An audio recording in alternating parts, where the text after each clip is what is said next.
Ladies and gentlemen, this podcast, truly one of the most unusual ever recorded, contains dribble, slang, and frank discussion of subject matter which under no circumstances should be heard by small children, persons with a heart condition, or anyone who is upset easily. If you are such a person, or if you're the parent of a very small child in the room, we urge you to switch off your streaming device now.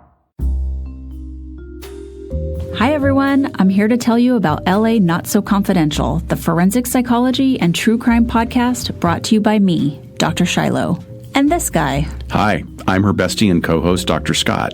She was a cop and I was a Hollywood casting director. Now we're both forensic psychologists working in Los Angeles. We met while doing our internships working with sex offenders. I know, right? Twice a month, we bring you a classic or contemporary true crime story while applying real psychological concepts and dishing about entertainment's representations of those crimes. Subscribe now to LA Not So Confidential wherever you get your podcasts. True crime, psychology, and snark. Trust us, we're doctors.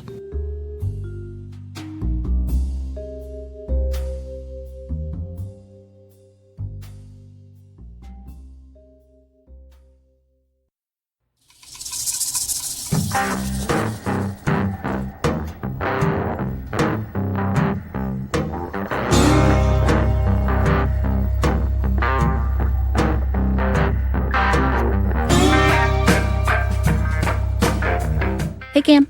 Hey, Jen. How are you? You startled me. I'm sorry, you were deep in thought. I was.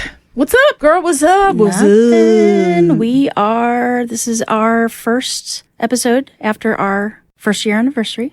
First year anniversary. I wonder what the first year anniversary is for. Paper. It's probably new recording equipment because Yeah. we can't.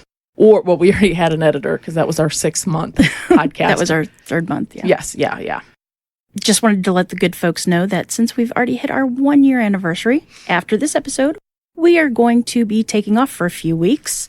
We shall be back on August 2nd. And then I will commence my state of mourning as I know school is about to start that I know, next our week. school goes back the 15th. That's amazing. We go back really early this year. Yeah. I'm So happy about it. we will keep recording. We'll probably still be doing Patreon episodes and such and whatnot and fun things. And we're getting out the Patreon episode, which was 2 weeks ago. So you should already have it, people. Right. Exactly. So with that, real quickly, I want to mention that we have had some very nice comments on Facebook and Twitter reviews. And I just want to state their names real quickly, okay? Yes, please. Maureen, thank you very much. Ashley Van, Zoe the Ho 4, actually great name. Thank you very much. Jess M, Shelby C, Gail P, Randy S, Michelle M, and Pam S. Thank you very, very much for your kind, super kind comments. Thank you. We appreciate it very much. It makes our Mucho apreciado. day. And we do have 2 new Patreon members. Actually, 4 new Patreon members. Holy cow. We have Bender, True Crime Nana, Christy, and Michelle. Yay. Thank you guys. Thank We you guys. really appreciate it. We're getting stuff out to you in the mail today. And also, we want to give a huge thanks to David W. and the Gray-Faced Mafia. They donated. They did a one-time donation via our webpage. So thank you very much. And we hope Diesel, Ernie, and Sienna love to listen to our podcast. I bet they do. I bet you they do too. All the cool dogs do. Oh, of course. Of course they do. Of course. So anyway, if he is Dog Dad on Twitter, and you can see the faces of those beautiful pups online. He posts them all the time, and it always makes me happy. So anyway, Thank you to all of you.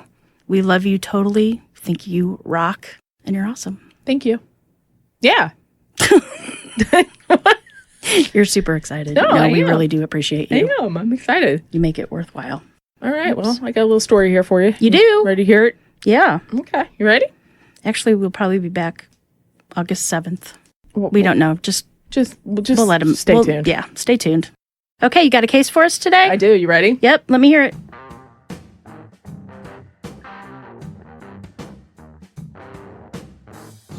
Newton, Kansas sits in America's heartland with fields of wheat, cornfields as far as the eye can see. The small town of about 19,000 is big on family and God, and rarely does anybody in town lock their doors. Mm-hmm. They all know each other, and many have grown up and grown old, having never left their hometown. We know places like that. Which is often the case in small towns. It's a very trusting community with a long line of families, raising families, but that trust was shattered in the spring of 1994. Completely shattered or just kind of like I'd say broke? completely shattered. Completely shattered. Friday, May 20th, 1994. It's a bit after 3 in the afternoon when Mother Ann McNeil arrives at Rhonda Krehbiel's house to pick up her daughter Gwen, who had a play date with Rhonda's daughter, Natalie. Ann knocks on the door, rings the doorbell, but no one answers. Ann thinks that maybe they went shopping, so she heads home. Now, once she gets home, Ann calls the house again and again, and no one's answering. Oh, that's scary. It's very scary. The kids are little itty-bitties. Ann begins to panic as she knows that Rhonda would not be gone for a long period of time and not tell her since she had her daughter.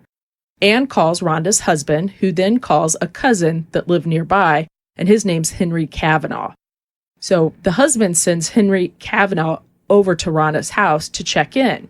Kavanaugh shows up, he has a key, and he lets himself in. He calls out for Rhonda, and no one responds. He notices Rhonda's purse on the counter, and he empties it. As he's making his way through the house, he hears a muffled call for help. He tries to figure out where it's coming from, and he makes his way to the closet and opens it, and inside are 2 very frightened little girls. Oh, Natalie, babies. age 5, can only say that a bad man came inside and he got mommy. Oh, that's awful. Poor little girls. Kavanaugh calls 911, who then tell him to take the girls and get out of the house immediately and wait for them outside. Right. He rushes outside with the girls and waits for help to arrive. About 20 minutes later, Detective Walton arrives on the scene as the police had already came to the house and had gotten there just a few minutes before.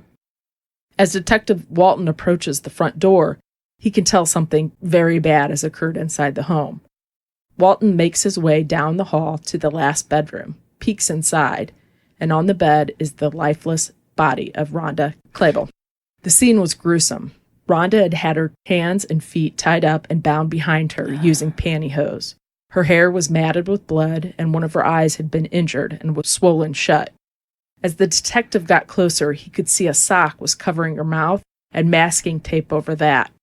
On the ground, he found a pair of Aviators sunglasses. Her body was lying on the bed and looked as if there was a struggle of sorts. There was blood splatters on the wall, nearby picture frames, and all over the bed. County prosecutor Mary McDonald arrives and immediately notes what kind of killer would do this.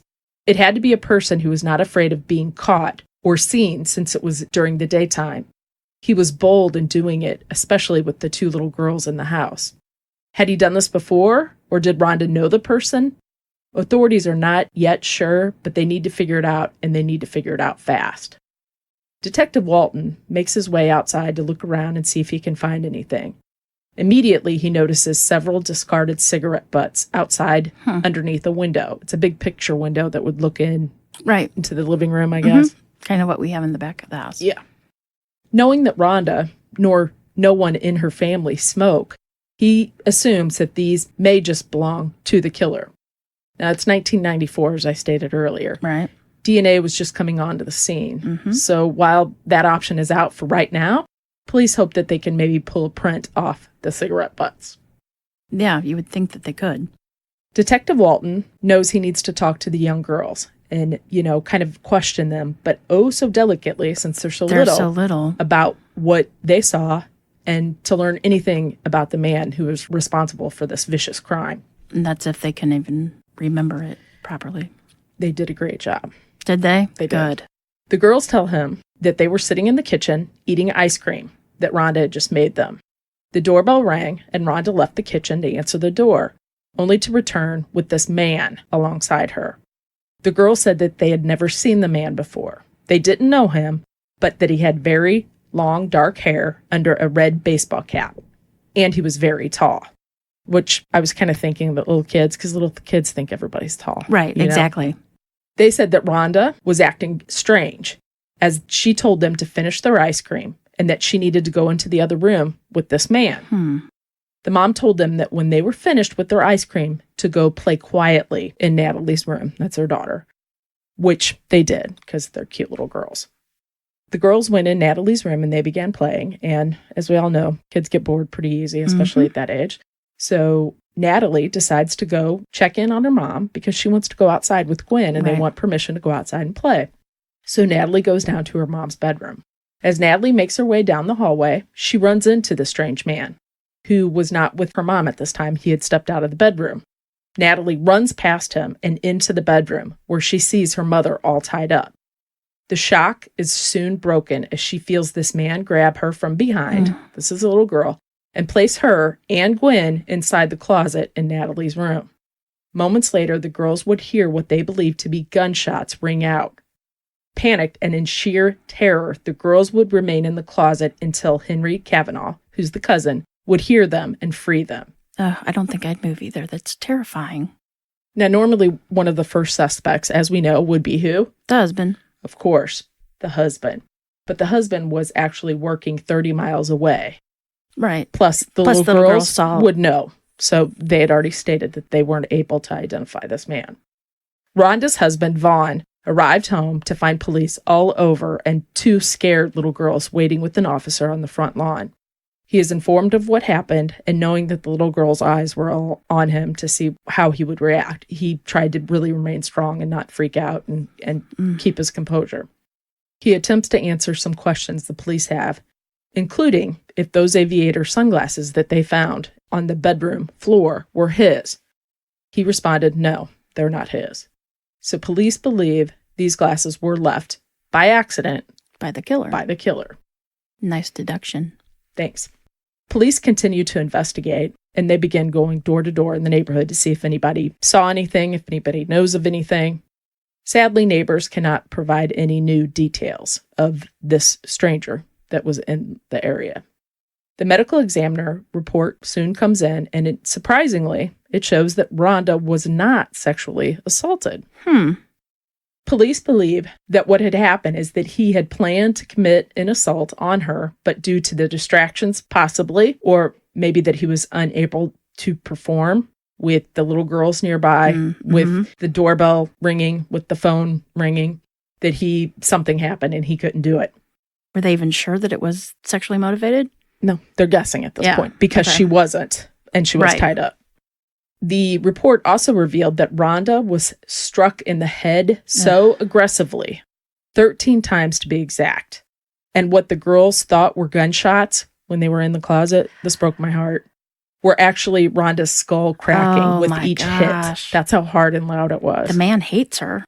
The murder weapon was a large and heavy tool, something like a mallet, they're thinking, and realizing that obviously what you just said, he's very, very angry. Angry, yeah. Because that's overkill. I mean, due to the material that he used to hold her, the socks in the mouth and the pantyhose, no prints could be lifted off of them because of the fibrous materials. The cigarette butts also would offer nothing. Investigators had one thing left, the sunglasses. Police would use a tool that was rather new at that time called super glue fuming. And the way it's done, we've talked about it. The way it's done, the super glue is heated up and then it is kind of covered up with sort of like a dome or whatever. And as the glue heats up, it adheres to the item. The fume.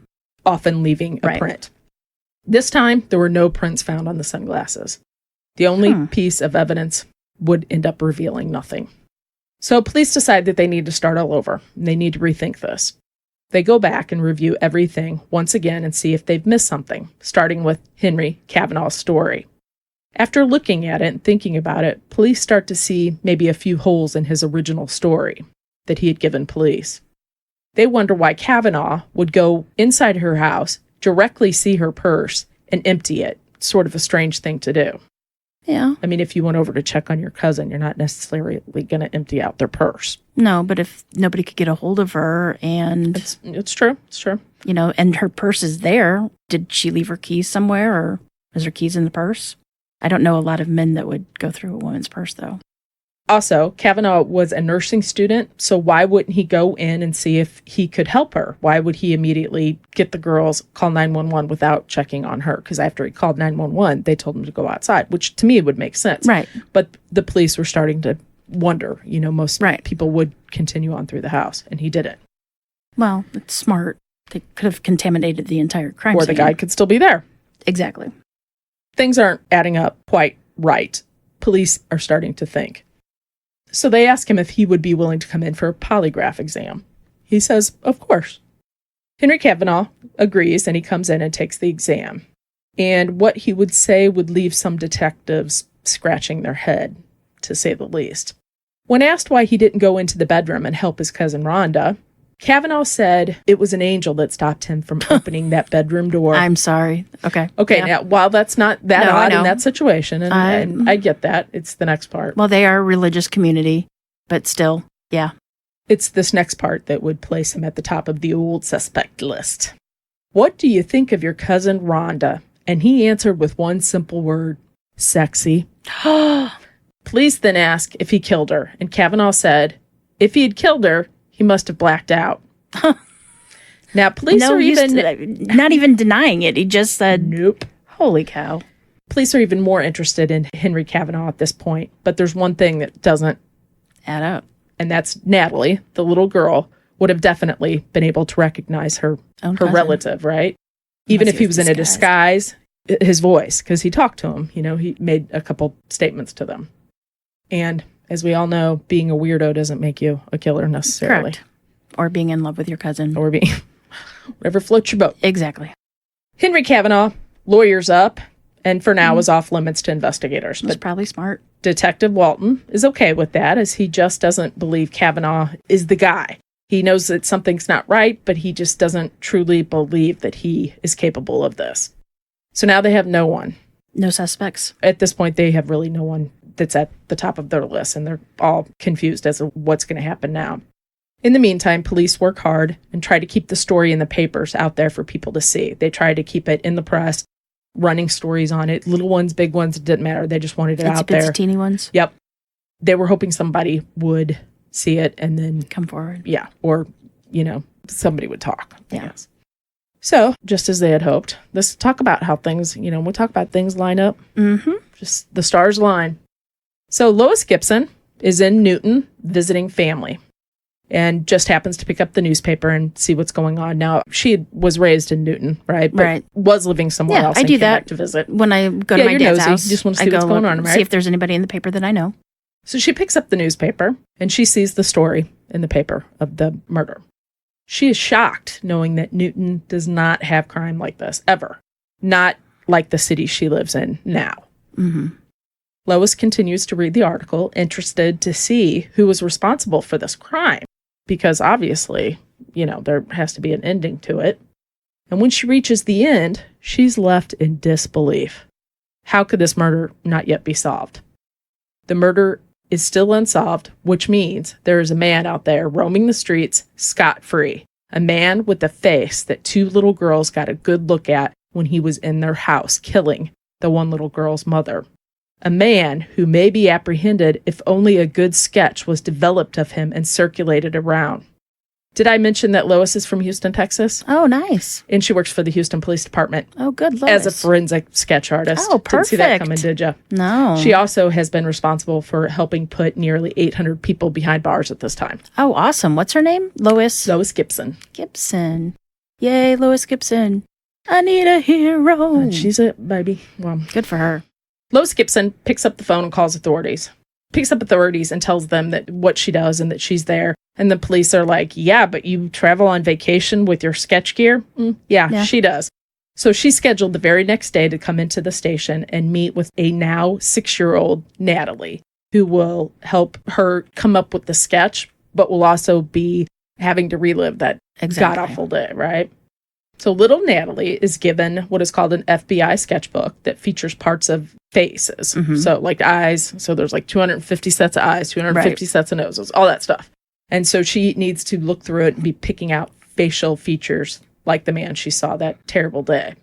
Gibson begins her work from the top of the head with the hair and the hairline and works her way down to the chin and the jawbone and all that.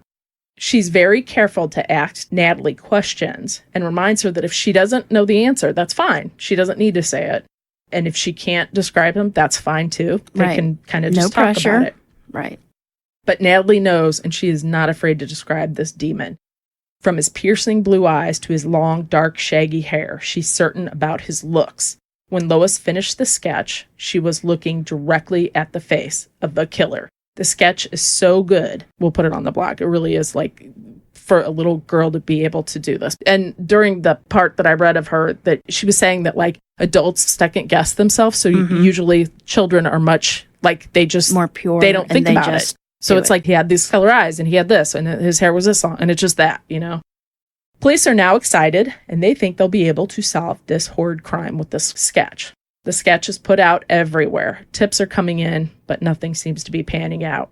The excitement fades as a year passes, and frustration is felt all over town until a phone call comes in on September 23rd from nearby Wichita. Wichita police have called Detective Walton seeking help with a missing persons case. Jonetta McCowan was in her 30s, a petite, pretty blonde who was working as a prostitute. McCowan and her friend Emma were walking the street, working the street. You mean a sex worker? I mean a sex worker, I'm sorry. When a man approached the women, he offered $200 for McCowan. Wow. He wanted her to come and stay the night with him. McCowan's friend Emma pleaded with her not to go. She said that this guy gave her the creeps, like something was just not right. Always follow your gut. McGowan assured her she'll be okay, and she went with the man. The man had bugged Emma, her friend, so badly that when McGowan got into the car, she wrote down his license plate just in case. When Jonetta does not show up to meet Emma, her friend, the following day, Emma calls police to report her missing. Police ask her about the man, and Emma says she didn't get a good look at him. But she wrote down his tag number. Police run the tag number, and it comes back to a man named Chester Higginbotham, who just happened to live in Newton. Police go to his address, and, they have just a few questions for him and about the whereabouts of the young girl that had disappeared the very night before. As they're on the scene, they arrive there, and he's not home. So they're kind of just mulling about his, kind of nosing around a little bit. And Chester and his wife, Jenna, pull up. Chester gets out to see what's going on, and police tell them that they have a warrant to search his house, and he needs to come down to the station. Chester agrees, and he is getting loaded up into the patrol car by another officer as Detective Walton stays behind to help in the search. They search his house, and they even search his car, but they find no signs of Jonetta. They come up empty-handed. Walton heads down to the station. He wants to get a crack at interviewing Chester.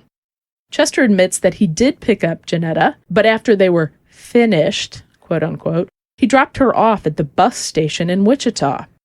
Police believed this to be untrue, as Jonetta's friends said that she would not be going anywhere. This was her home. She didn't have any friends or family anywhere else. Right. Why would she be going anywhere? In the bus station, it had closed prior to him even picking her up on that street corner. Really? So he was caught in his first lie. Police uncover his long rap sheet of petty crimes and thefts. In the early 1990s, Chester moved to Newton, so the police decide to call in his wife, Jenna, to fill in a few blanks or maybe get some more information on him. Jenna tells officers that she was working in a gas station when Chester would come in, get sodas and drinks and snacks, and she says his smile just did it for her. Ugh. The two started dating, and within 6 months, Chester popped the question. The two married, and Jenna says at first it was all good, very in love. But soon, Jenna discovered an ugly side to her groom. He liked to drink. A lot. And then he would often get angry. A lot. Jenna was the meek sort. She wouldn't really say a word back to him, and he knew that. I think that's why he picked her.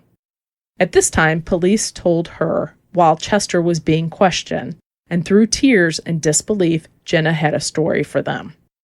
Jenna recounts to them that 2 nights prior, Chester had went out with a friend. She was expecting him back around 10:30, 11 o'clock that night. She says that time came and went, and she was starting to worry about him, and maybe something had happened to him.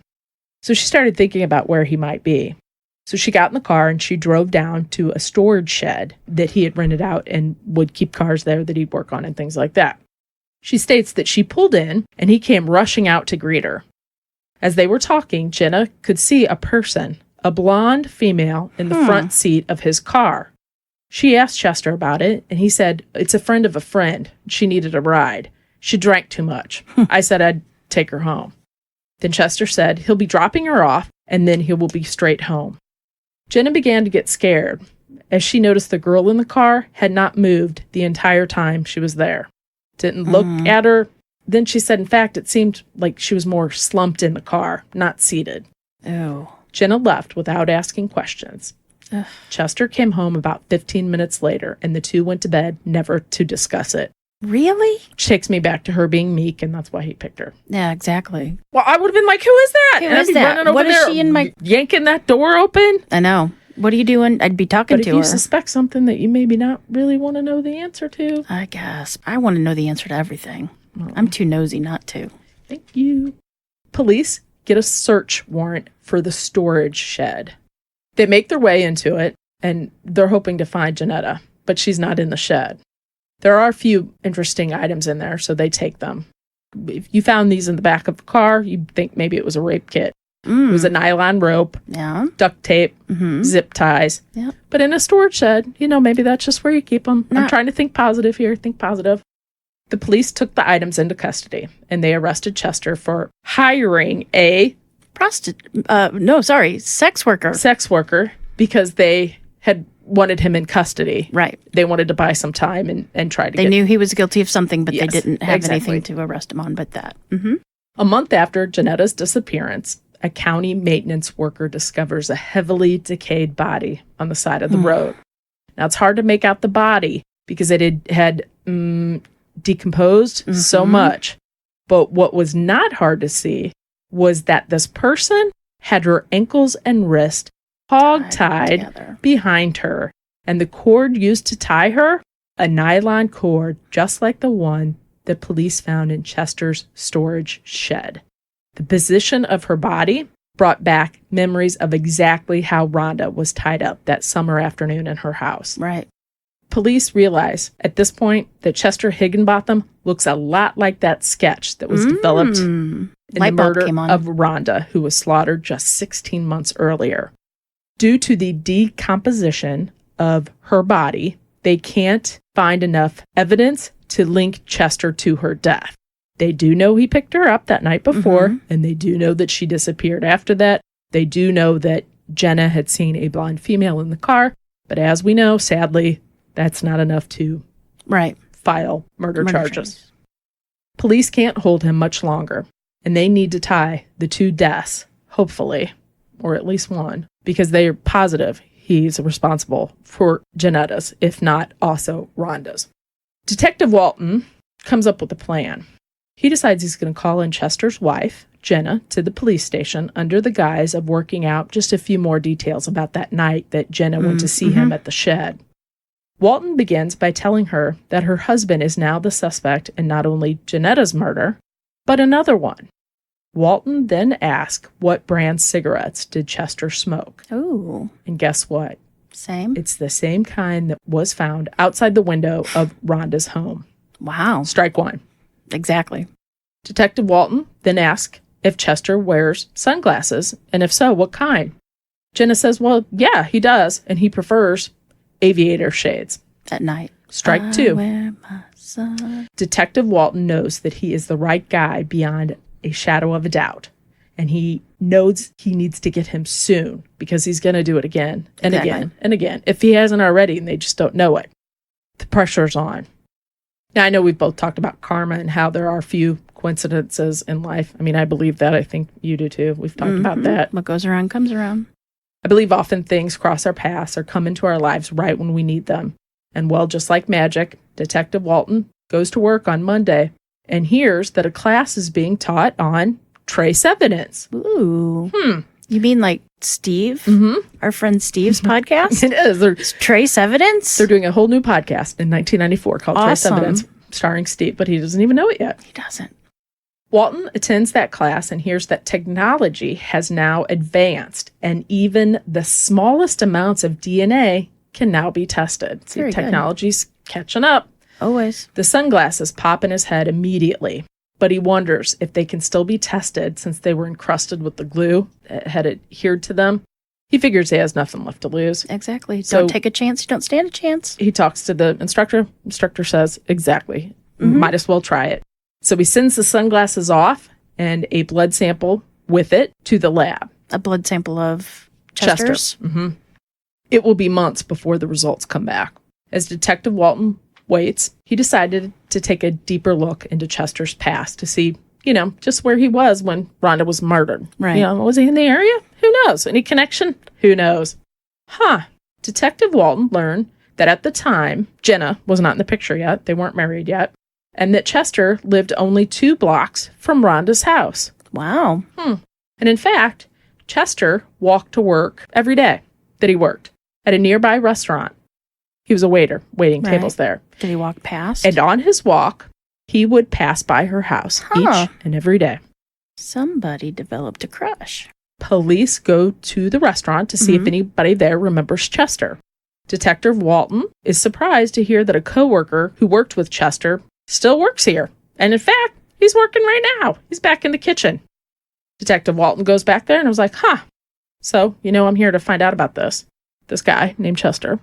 The coworker of Chester's tells Detective Walton that one day Rhonda was in eating with some of the ladies from church. He remembered this because in a small town, these things, they would pop in your head, right? She had asked to talk to a manager about a discrepancy on her bill, but the manager just stepped out.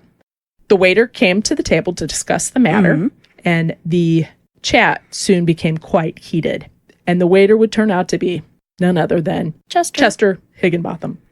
The man said he remembered this incident very clearly because Chester returned to the kitchen shouting about what a bitch that woman was. Within a week, that same woman was viciously killed, making it very easy for him to recall that his coworker, all of that had taken place. Right. That would stick out in your mind. I would remember that. Could not forget. The lab results are now back in from the Wichita police in regards to the Janetta case. The duct tape found on Janetta's mouth is from the same roll of duct tape that was found in the storage shed and taken by police. The end of it was raggedy. Right. The nylon cord used to hog tie her matched the same nylon cord that was located and taken from the shed by police. Police now have enough evidence to charge him with the murder of Janetta. They're ecstatic that he'll be going away for killing her, but they're still not satisfied with the Rhonda murder. Correct. But just like how some things fall into place, the lab calls Detective Walton and they inform him that they were able to find some DNA on those aviator sunglasses. Good. And it is the DNA of Chester Higginbotham, proving that he was in Rhonda's bedroom that day. Right. And there's no way that they knew each other or how he would be in there. It has been almost 2 years since her death, but police are now able to piece together what they think happened that day. The doorbell rings, Rhonda answers the door, and is immediately overtaken by this strange man. Rhonda, fearful for her children and child's friend, complies with him, doesn't give up much of a struggle. He ushers her into the bedroom, but is interrupted by Natalie coming in there. Because she wants to go outside to play. She wants to go outside and play. They also believe at this time possibly the doorbell was ringing from Anne, who is Gwen's mom, the friend, and then the phone calls. All of that was taking place. So all of this was stopping him, maybe getting him a little scared. He needed Calgon to take him away. He did. Panicked, he knows he needs to get out of there. So he throws the little girls in the closet and he returns to the bedroom. Chester knows that Rhonda will be able to identify him, so he knows he has to kill her and makes his escape. But he failed to, I guess he was too, I don't know, like he couldn't bring himself to kill the small girls. Thank God, really. So that's what they believe happened. They believe that he went there because he was so mad about the argument that he went in there to kill her. Yeah, and he just got angry. Which again, and then he did it to the sex worker. So Chester Higginbotham was eventually charged with and convicted of first-degree premeditated murder in Janetta's death. The body had been decomposed so badly that they weren't quite sure how she died. but they had determined it was most likely asphyxiation, as nothing else could be determined from that, and that the duct tape was placed over her nose and mouth, causing her to suffocate. Yeah, that happens. He was he was charged with first-degree premeditated murder and hurt death. Then he was charged with 40 years of kidnapping for Rhonda and 40 years of murder. Is that what I said? 40 years for murder and 40 for kidnapping. How is it considered kidnapping? Because he tied her up? Technically, she didn't leave her house. I mean, he took her. I mean, basically, I don't know. Yeah, I don't know either. I don't know. Weird. We'll have to look into that. Yeah, we will. And if anybody else that's listening to it has an answer to that, let us know. Here, I guess, now that you brought all that up, Jen, I can go back on here and look at the end and see what he got for that. Hold on. He was ultimately charged with premeditated first-degree murder in the death of Rhonda Krehbiel. Prior to trial, the state filed a motion to introduce evidence of the defendant's conviction for the other and was granted the motion and ruled that the evidence would be admissible. All right, that's all I got, Jen. Yeah, very interesting case. Is he still in prison? Do you know if he's still alive or anything like that? I believe he is still in prison. In 2001, he tried to get his case appealed. And no such luck? No. Good. See you, bye-bye. Yeah. I wonder if his wife stuck by him. No, they're divorced, by the way. Yeah. Good for her. I mean, you would hope. Well, you never know. If she's really as meek as everybody says. Yeah. She might have stayed around. Low self-esteem. Yeah, totally. Sad. Very sad. All right. You want to tell good people where they can find us? Sure. You can find us on Twitter at Our True Crime Podcast. We have a discussion page on Facebook and a regular page, which is Our True Crime Podcast or Our True Crime Podcast discussion page. It's fancy. You can email us at ourtruecrimepodcast@gmail.com. We do have a blog, ourtruecrimepodcast.com. And on that, there is links to our Etsy store for logoed merch. There's also a link to a one-time donation, and there should be a link to our Patreon. If you feel the need that you want to help us out financially, that's fine. If not, that's fine too. We appreciate everyone and glad you're listening. We are glad you're listening. We are. We really are. Keep leaving us all those nice comments. It really makes our day. You have no idea how happy we are when we get new comments, when the comments are not nice. I don't even want to talk about that one. I don't even want to talk about it right now. Yeah, well, whatever. Anyway, if you can't be nice, don't say anything. I just don't get it. I really don't get it. It's their job. They think it is their job. The last one that if you can't be nice, I mean, that's just old. I know the very last bad review that we received, I checked all their other bad reviews. Is that what they do for a living? All their other reviews, and all of them were bad. What do you think you're doing? Never reviewed anybody What do you think nicely. you're doing? Solving the world. No. Solving problems of the world, one so annoying. opinion at a time. I don't know. They suck. Whatever. Also remember that we are taking a 2-week break, and we will be back on the first Wednesday in August. Okay. Remember, lock your doors. And keep passing by those open windows. Bye-bye.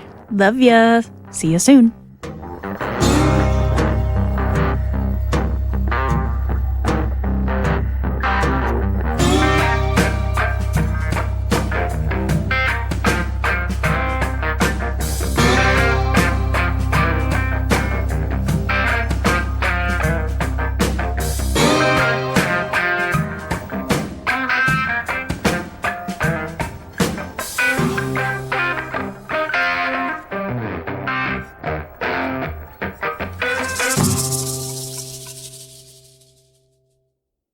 Kleeball. Clayball. Clayball, I made you out of clay. See? Wichita police have called Detective Watson. Nope. Because that's Sherlock's buddy. It is. I'm going to reach over this table right now. I'm going to punch him right now. I didn't do anything. I'm doing this. Detective Walton knows that he is the right guy beyond Detective Walton. Yeah. Shut up. Oops. Sorry. All right. I had an itch. Sorry. Don't itch your crotch here. Stop it. It was my arm. You're cute, though. First I was afraid. I was petrified. I kept thinking I could never live without you by my side. And then I spent so many nights thinking how you did me wrong. That I grew strong. If you're good. And I learned how to get along, and so you're back from outer space. I just walked in to find you here with that sad look upon your face. Should have changed that stupid lock. I should have made you leave the key. If I'd have known for just 1 second you'd be back to bother me. Oh, now go. God, look at you go. Walk out the door. Don't hang around now. You're not welcome anymore. Weren't you the one who used to hurt me with goodbye? You think I crumbled? You think I'd lay down and die? Oh, no, not I. I will survive. Oh, as long as I know how to love, I know I'll stay alive. I've got all my Hold love to on. live. Can you pause I've got that so all my poor little love to Nico doesn't give, have but to- I'll survive. I know you want him to hear I will survive. Don't ya? Hey, hey.